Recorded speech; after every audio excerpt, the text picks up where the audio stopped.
I hadn't had much of a chance to read since all of this started. I was only on Chapter 4 of the Alumara Renegade Series 6 Part 5. It was a nice gesture from Violet, but I have no idea how to make it up to her. Whatever.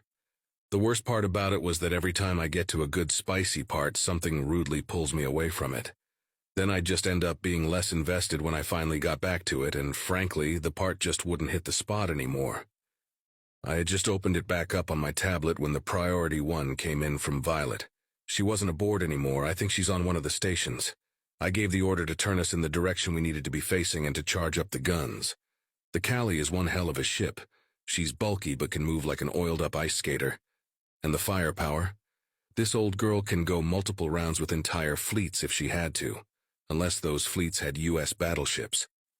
I looked at our three beasts on the TAC map, the USS Alumara, USS Tripoli, and USS Agincourt. Those were ships that you wouldn't call she. The USS Callie had class, a certain sort of grace about her that those ships utterly lacked.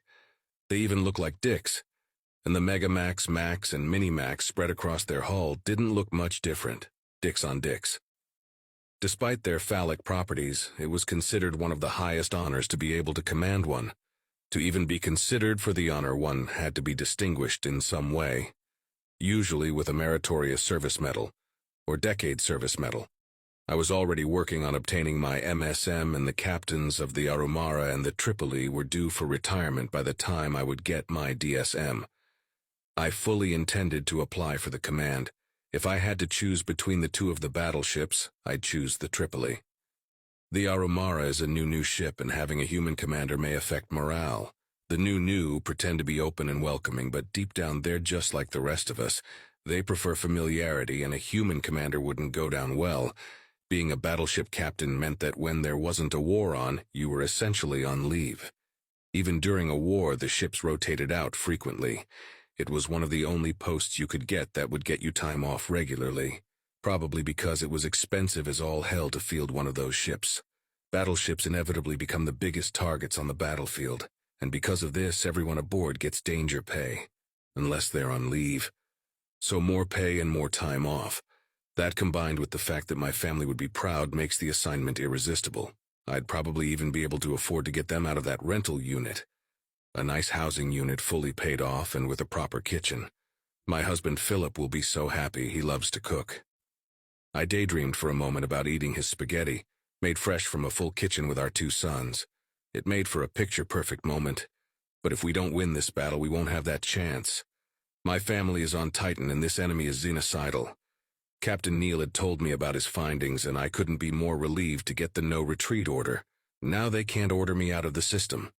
"Ma'am, weapons are charged and ready," said Lieutenant Eskin, one of two new on my bridge crew. "Roger. Once they get back into real space, scan for profiles and target the warp disruptor vessels as fast as possible," I said. "Actually, make it accurate and fast, with a preference for accuracy. We need the beasts to be able to move around the battlefield." The obvious advantage of the battleships were their massive cannons that could punch through several ships in a single shot. However, if those rounds missed and ended up crashing down on a colony, the results would be devastating. Because of this, the battleships could only fire if their rounds would exit the system on a miss. At the moment, only the Agincourt had clearance to use their Megamax. I had once made the mistake of questioning this policy by pointing out that most of the planetary and planetoid bodies in Sol were unoccupied. I was quickly and patronizingly informed about slingshot orbits. It simply wasn't a risk that we should be willing to take. After all, the rounds have the capability of leaving an impact crater larger than any nuclear weapon we've ever made, which is to say that it could take out a large city and the surrounding suburbs even without the help of gravitational acceleration. An inexperienced commander might question why the battleships were positioned the way that they were, but I knew that the reason was for spacing. One should always assume that the enemy has a trick up their sleeve and is stronger than you are, or one will be defeated in a most embarrassing way. If the three battleships were grouped up, all it would take is a single shot from a superweapon to wipe them from the field, although that shot would likely also turn a planet into an asteroid belt. "I need the ETA timer on my TAC map," I said to no one in particular.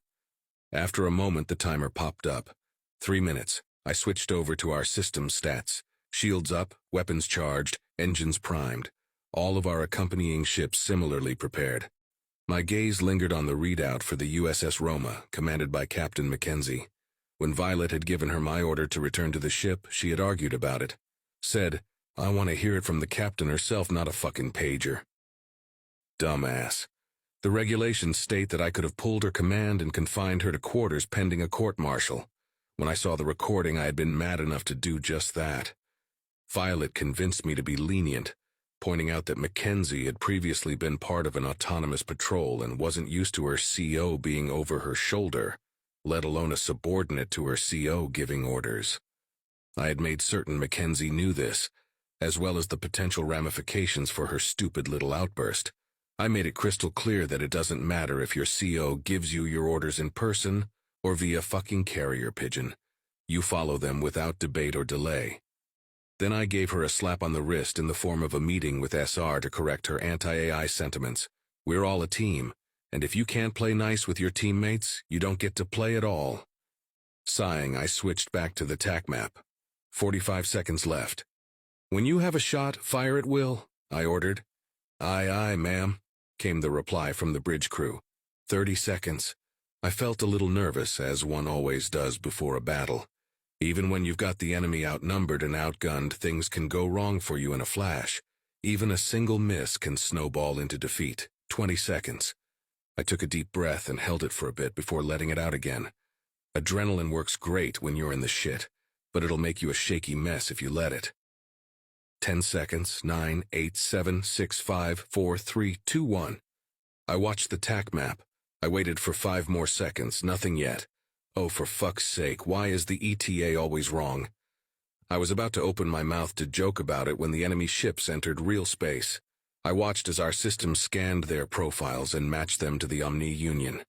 Battleships, cruisers, destroyers, frigates, and warp disruptors. The intel file that Captain Neal had delivered mentioned carriers, but none were among the enemy fleet. The final tally was 578 ships total, more than expected and not mathematically constant. Interesting. Firing! I watched as our opening salvo traveled toward the enemy at mind-boggling speeds. A few of their ships attempted to move, either to block the rounds headed toward the warp jammers or to get out of the way of the projectiles. Nearly a fifth of their ships were DIS within the first 30 seconds of the battle. We hadn't accomplished our objective, though. There were still warp disruptor ships among the enemy. Coordinate with the other long-range vessels and get firing solutions on those warp jammers.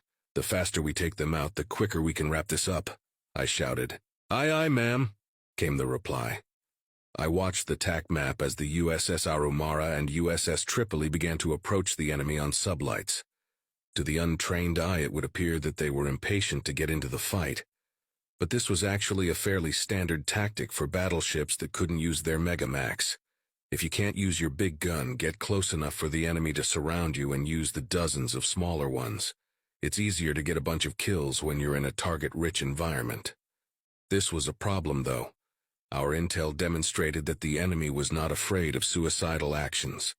Not much could make it through a battleship's shields and hull, but a ship ramming them definitely could, especially ships with antimatter and nuclear mines. One of our frigates had taken such a hit and had been pretty badly damaged, and that was with just one hit. I went to press the comm button when I saw an emergency order from Admiral Bakir scroll across the screen. Alumara and Tripoli, return to your positions. Engaging in close quarters with the enemy may result in kamikaze runs on your vessels, which would be unacceptable. Oh, good. The Admiral's paying attention. Firing. I watched as our second salvo impacted with the enemy. No dice, they were guarding the warp disruptors, and some of them had begun to spread out and approach our vessels. Our destroyers were fending them off, but it wouldn't be long before they were overwhelmed. Have the destroyers stay clear of our firing path and keep firing everything we have, I ordered. It's all we can do for now. The enemy was firing, but they weren't trying to position themselves for optimal firing solutions. They were heading towards our ships at full speed. The ships themselves were the enemy's primary weapons. They're machines, so loss of personnel must not be a concern for them. And remind them about the enemy's ramming tactics. They should be focusing fire on the ships nearest to them and avoiding close quarters wherever possible. "Aye, ma'am," came the reply. Shell after shell impacted into the enemy's blockade, slowly chipping away at their numbers. I watched the TAC map for an opportunity. Anything that would let us have a clear shot at the remaining warp disruptors. I noticed the alien ship, marked as RSV Loalana, fighting tooth and nail just like the rest of us. It was a little ship, but it had mobility, and the captain seemed to be well aware of that. It was zipping around taking pot shots at weakened enemies. For some reason, it reminded me of one of those birds that ate pests off of rhinos. Little birds. I debated launching our fighters. Fighters are very short-range vessels that don't have a lot of firepower or much range. They're usually used in policing action, like pulling over a civilian vessel that isn't following proper docking protocol. We use them so infrequently that the possibility hadn't even occurred to me until now. No, not yet. The enemy wasn't close enough for the fighters to have much impact, but it never hurt to be prepared. "Have the fighter crews make ready to launch," I said. "I'll give the order, ma'am, but they probably already are. This'll be the most action they've seen all year," Lieutenant Eskin said with a chuckle. A new news laugh is quite the sound. It echoes within their beaks. And so it sounds like a bunch of laughs all at once. I turned my attention back to the TAC map with a smile. We had managed a few successful hits against the warp jammers, but there were still about 10 left. The enemy had nearly 300 ships left in the fight. Even after our surprise attack and follow-ups, they still outnumbered us. The hardest part of being a commander was having patience, especially when you're looking at a display that's showing the ships under your command having their shields being whittled away. Sure, it was little by little, but it was faster than they could recharge. Moving to cover them would put us in the line of fire and at risk for kamikaze attacks. Fuck it. Move us forward, keeping our ships out of our firing solution. Use the PDLs and chain guns to provide what cover we can and deploy the fighters, I ordered. "Aye, aye, ma'am," came the reply. We started moving our way into position, firing as we went. Our Macs were still aiming for the warp destroyers, but everything else was trying to kill as many of the enemy as possible. I silently cursed their damned blockade. Now that the majority of our destroyers were distracted, it would take minutes to clear a hole big enough to take out the rest of the warp disruptors. We'd likely have to take out damn near every one of those battleships and cruisers to pull it off. I watched the TAC map as our fighters deployed. The ET-201 fighter is the most advanced fighter to date. It boasted two 50mm guns that fired either full metal jacket rounds or HAPI, heavy armor penetrating incendiary rounds. These rounds would punch through all but the most advanced armor plating and then combust violently with the atmosphere in a vessel. They're closer to thermobaric devices than incendiary bullets, but I don't get to make the acronyms. HAPTID isn't as catchy, I guess. Well, actually, no. Thermobaric devices are made to produce a shockwave. These make a shockwave, but they also cause intense fires using powdered white phosphorus mixed with the air fuel. Fires hot enough to fry ship systems like life support. Of course, for policing, it was usually the standard 50mm FMJ that were loaded. Judging from how ineffective the strafing runs were, the enemy ships probably didn't have any atmo, or an internal atmosphere that was inert. Probably the former, considering they're mechanical. It's a good thing the guns weren't the only payload the ET-201 had. I smirked as I saw the first missile launch. In addition to the two 50mm guns, each fighter is equipped with 4 missile-bearing hardpoints. The missile of choice today was the Z-782 nuclear device. I watched as the missile hit home on an enemy destroyer, completely disrupting its shields and vaporizing a chunk of its hull. If it were organics aboard, they would all be killed by the flash of neutron radiation, but the damned ship limped on until the second missile struck the hole the first left. Maybe this wasn't such a bad idea after all. My satisfaction was short-lived when I noticed that shields had started popping on many of our ships. Even the Tripoli no longer had active shields. It had been the main target of the barricade's Max, and it was difficult to evade with such a large vessel. Thankfully, it had top-of-the-line armor plating, but if it continued to take hits, it would eventually be lost. "Ma'am, the warp disruptors," Lieutenant Eskin said hesitantly. "What?" I asked as I zoomed back out on the TAC map. They were gone. Most of the barricade and the entirety of the warp disruptors had just disappeared. I quickly shouted, "Don't assume we're the last to see this." Alert everyone that the warp disruptors are no longer a threat and they can use standard tactics. As soon as I finished my sentence, a casualty notification popped up. I sat in silence for a moment before I tapped to see who it was. Omega, what can you do for us exactly? Captain Neil asked as he sat down in his captain's chair. You mean other than everything? But that wouldn't do. I'd rather take a back seat and watch the humans do their dance of destruction. It had been so long since I'd had the opportunity to be a part of the action that, if I could salivate, I would. The last time had been 4 years ago in the Gaunt's Clonat, Grim Beacon system. Weapons would be fun, but realistically my reaction time would be best put to use on movement and evasion. I can take navigation.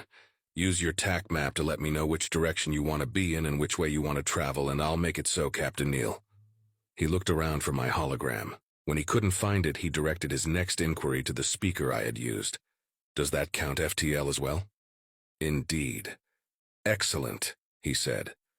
I positioned ourselves to be facing the indicated real space entry point of the enemy. I watched as the guns charged and began to seek firing solutions. I could tell that the crew was stressed. Heart rates and perspiration had increased across the board. Captain Neil was calmer than I thought he would be. His file indicated that he spent more time in combat simulators than was necessary for the qualifications he sought. That's not necessarily uncommon amongst those who want to be a captain, but he had seemed to spend nearly every waking hour at it. Good scores, too. He was a waste as a scout on a frigate, like a diamond on a nickel-cadmium ring. 20 seconds until the ETA. Well, time to find out if all of that time on the Sims would help in reality. Once we launch our first salvo, try to figure out where we would be the most useful, Neil said to me. Roger. 5, 4, 3, 2, 1. Everyone was holding their breath. The enemy was late to their surprise party. ETAs are always wrong, but everyone knows that it just means we've got a few extra seconds of tension before we enter the dance of death. Said tension was palpable. I personally didn't feel the same tension. Even if I'm terminated, I'll live on. I was even live syncing my experiences to a memory fragment stored aboard a nearby monitoring station and had contacted another me to inform them of this. I would retrieve it afterwards in one form or another. Dying might be interesting after all. Dying wasn't exactly likely on a human vessel, but the USS Armstrong was more suited to exploration and espionage than combat. Many of the gun turrets had been replaced with scanners, and most of those scanners would not give us any sort of edge in the fight to come. "Get a firing solution on the warp jammers now!" yelled the captain as the enemy entered real space with a flash of radiation. In the time it took for the guns to get their firing solutions, I had already analyzed the enemy fleet. 578 total enemy vessels, 37 battleships, 114 cruisers, 149 destroyers, 163 frigates, and 115 warp disruptor ships. Their formation was scattered, seemingly chaotic, but there was a certain sense to it. The battleships and cruisers were positioned in such a way that they could move between a round and a warp disruptor quickly. The warp disruptors were in the center of the mass of ships. The frigates and destroyers were on the outer portions, ready to charge into a fray. Firing.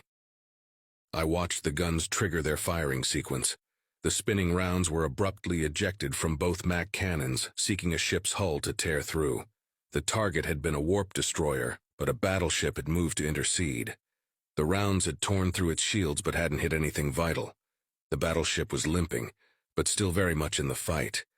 The rounds from other ships had better results. 117 total killed. 42 warp disruptors, 8 battleships, 32 cruisers, 16 destroyers, and 19 frigates had been disabled or destroyed. The enemy began firing back at us, and the destroyers and frigates began to close with us. They were trying to get close, probably kamikaze runs. "Captain, we should prioritize the ships nearest to us and let the heavy guns work their way through to the warp disruptors," I said to Captain Neil. "Agreed. Maintain evasive maneuvers and keep their hulls away from ours, Omega." I fired the engines and thrusters to life and we began to move. At first I started dodging Mac rounds and trying to keep us pointed at the enemy so that we could fire on them. I quickly realized that there were far too many of the rounds to dodge and our shields began to drop. I then began more extensive evasive maneuvers to try to give our shields the chance to recover. Our gunners let fly the sabot rounds and missiles as I pirouetted the ship. The dance was only in its first stages, but we were going to be the star of the show. The enemy couldn't keep step, and I laughed to myself as they fell one after another. 8 kills. I was enjoying myself so much that I had lost track of the rest of the battle, which was a mistake. Our shields popped and our port engine was dead. It had been a MAC round. I traced the trajectory to an enemy battleship. It hadn't even been firing at us. The probability of that occurrence? But no. I had to focus. Our mobility is limited now. I quickly created a subroutine to monitor our sensors to prevent a surprise like this again. Port engine is down, irreparable. I'll do what I can with what we've got, Captain, I reported. Port engine room sealed off. We're not losing any more Atmo, Lieutenant Lee said. 1 casualty, KIA. Roger, Omega, focus on evasion. We cannot take any more hits until our shields are back. Don't worry about firing solutions.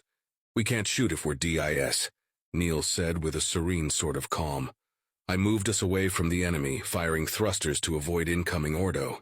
Human shields are powerful, but they take time to come back online. A missile exploded into flak next to us, but I had sent us into a spin that allowed the shrapnel to move harmlessly across the hull plating. Barely even dented it. 2 frigates and a destroyer were tailing us, firing everything they had. Our Macs began to charge again, and Captain Neil sent me the command to do a 180-degree turn. I blasted our thrusters to spin us around. I overrode the safety parameters to do so, but nobody will mind. Those parameters were written to account for human reaction time. We spun around, and our Macs fired a volley that split the destroyer bow to stern. I fired our keel thrusters to avoid the rounds that the frigates had sent our way as we sent some HE missiles their way. The missiles were ineffective, but I had gotten us close enough for our chain guns to tear through one of the frigates. The remaining frigate began to close, ramming speed, but I backed off quickly. I had to be careful because the thrusters were beginning to overheat.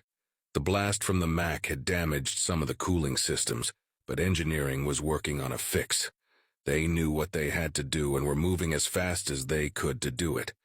There was no way I could help except to keep them alive long enough to complete their task. I pressed on, spinning the ship to get our chain guns pointed at the oncoming frigate. Captain Neil barked some orders and they sprang to life, spitting rounds into the ship's hull.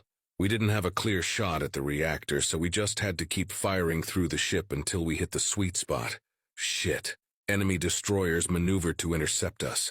One fired its MAC and I fired our keel thrusters to avoid the hit, which also lost our guns their line of sight to the frigate. One of the keel thrusters died, melted to the hull. I recalculated for the lost thruster and continued evasive maneuvers, the frigate growing ever closer.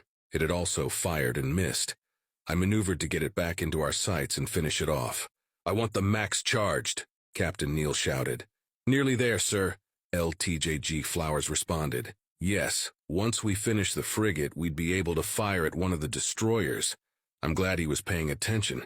They were still a ways off, which is perfect, because after each successive shot, the Macs take longer to charge. By the time the second enemy destroyer got close enough to make us worry, we'd be able to fire another shot. The frigate erupted with a spout of radiation, indicating that we had destroyed its reactor. I quickly fired the deck thrusters and spun us towards the nearest destroyer. Once we were pointed in the right direction, our Macs fired. The first round decimated its shield and sank halfway into the ship proper. The second made it all the way to the reactor core. 12 kills. Our shields had finished their reboot cycle and were coming back online.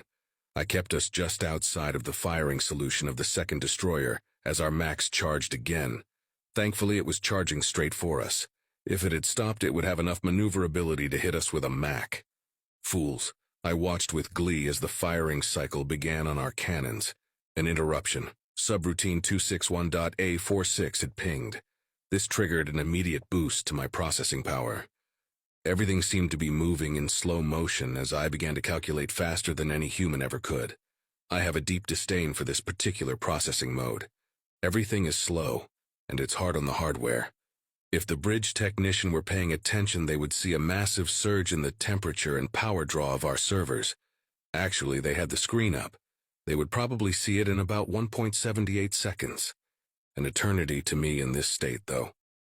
I checked our reading of the TAC map. We had moved closer to the remaining warp disruptors. There were only 10 remaining, but the battleships and cruisers were acting as a barricade, providing them with cover. 19 battleships, 58 cruisers, 87 destroyers, 99 frigates, and 10 warp disruptor ships remained. 273 ships left. We'd killed over half their forces. I checked to see what triggered the subroutine. An incoming round, MAC from a battleship. Trajectory indicates that it was aimed directly at us and is on course to penetrate our reactor. The rounds from our MAC seemed to crawl from their tubes as I calculated any possible way to avoid the incoming round. Our shields were still spooling up, and were sitting at 37% capacity. Not enough to stop this amount of kinetic energy. No matter how I calculated it, we wouldn't be able to avoid the round, even if I burned out thrusters. I decided on the optimal evasive maneuver. It would still probably be a kill shot, but by taking it near the faster-than-light drive, we'd avoid immediate death. If the round failed to destroy the systems controlling the FTLD, we'd survive. No matter what, we wouldn't be able to warp. But if we lived, we could solve that problem later. I checked the crew locations. 3 would die immediately upon impact. 4 more might survive based on their reaction time. I fired the thrusters needed to reposition us to avoid the shot to the reactor, and activated the PA. "Brace for impact!" Everyone immediately grabbed onto the nearest bolted-down object. I triggered the doors to the areas that would be exposed to vacuum and watched them move in slow motion. I had to think of contingencies. What should we do? If it's not fatal, then we can seal off the FTLD chamber and continue the fight. Or move off and send an SOS, which would be the wiser option. If it is fatal. The standard operating procedure for a fatally damaged FTLD is to scram the reactor and all additional power sources, which would prevent the FTLD from causing a reactor overload. But if we do that, we're dead anyway. We could spend our last few minutes fighting before we were ripped apart by our reactor detonating, or we could cause the FTLD itself to overload. We would want to be nearby as many of the enemy as we could. Like, for instance, I wished I had teeth to grit together as I watched the round slowly tear through our ship. The shields tried their best but caved under the brute force of the kinetic energy. Next was the hull, which parted like paper. Then a storage bay, empty thankfully. Then the FTLD chamber. I watched as it disintegrated 2 engineers before ripping through the pipes and cables that kept the drive stable. A wave of what could accurately be described as pain washed over me as power from the FTLD surged into the connected systems, damaging some hardware along the way.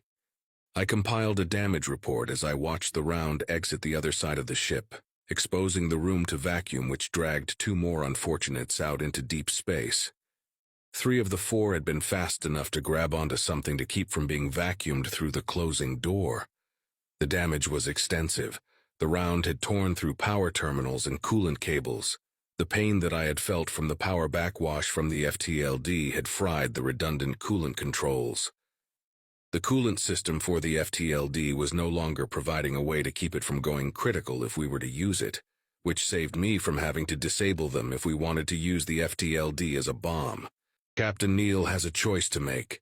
Keep limping until our reactor detonates or disintegrate us along with a large chunk of the enemy using the FTLD. I sent the data to the captain's terminal along with my recommendation. Then I reset the subroutine and returned to standard time. Captain Neal had been forced to hunch over. He quickly sat up and opened his mouth when the message hit his terminal. "Dama," he managed to say before the beep cut him off. He quickly read what I had sent.